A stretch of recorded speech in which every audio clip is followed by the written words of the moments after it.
Thomas rose from his modest flower garden and wiped his filthy hands on his jeans. He stood there for a moment, his eyes lingering on the lush blossoms. A sense of accomplishment overcame him. Though the plot was humble, what it lacked in quantity, it was overly abundant in quality. The blooms were vibrant and full of life. The stems and leaves were rich and crisp.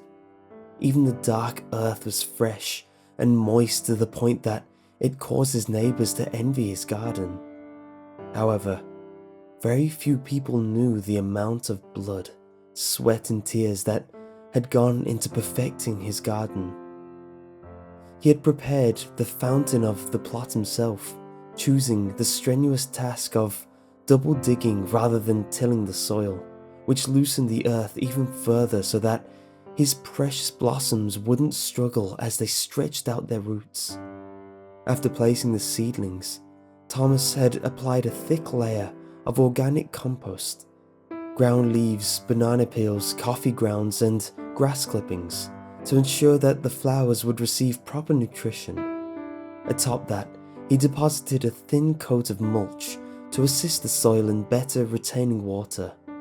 Thomas had even insisted on using an organic fertilizer that, as far as he knew, could not be found in stores. The price was dear, but he soon found it was well worth it. The first time he laid his loving gaze on the pioneer stem that had broken free of the earth's clutches, an overwhelming rush of joy seized him. He was sure that the feeling could never be surpassed. He was swiftly proven wrong the next day, however, when he was delighted to find that 2 more seedlings had followed closely behind the first. A childlike joy filled his life, one that he had desperately been seeking. Thomas was never late to tend to his plants. He was often caught singing to each blossom individually just as the morning light broke over the horizon and bathed his garden in an elegant radiance. At these times, even the dew droplets danced and shimmered like diamonds. It was breathtaking, and he never wanted it to end. Thomas kept his adoring stare glued to the graceful blooms, even as he heard a faint rustling behind him that soon turned into muffled footsteps. Thomas? Thomas Connor? As a momentary scowl of frustration passed over Thomas's tender face, he reluctantly tore his eyes from his darling garden and turned around. To his surprise, he found himself face to face with his long-ago childhood friend. "If it isn't old Roy Mather," Thomas chuckled, moving in to greet his old friend with a hug. "In the flesh," Roy joked. "What brings you back to this sleepy town, buddy?" Roy tossed his hands into the air in mock defeat.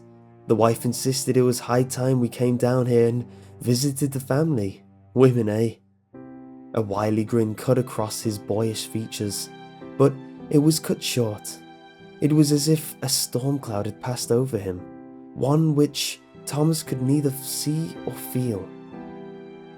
"Speaking of, I heard about Tabitha." Thomas quickly cut him off, in no mood for an unannounced pity party. "She's in a better place, Roy." Roy seemed uncertain. "I suppose so. I might complain a lot, but I don't know what I'd do if I lost Carol.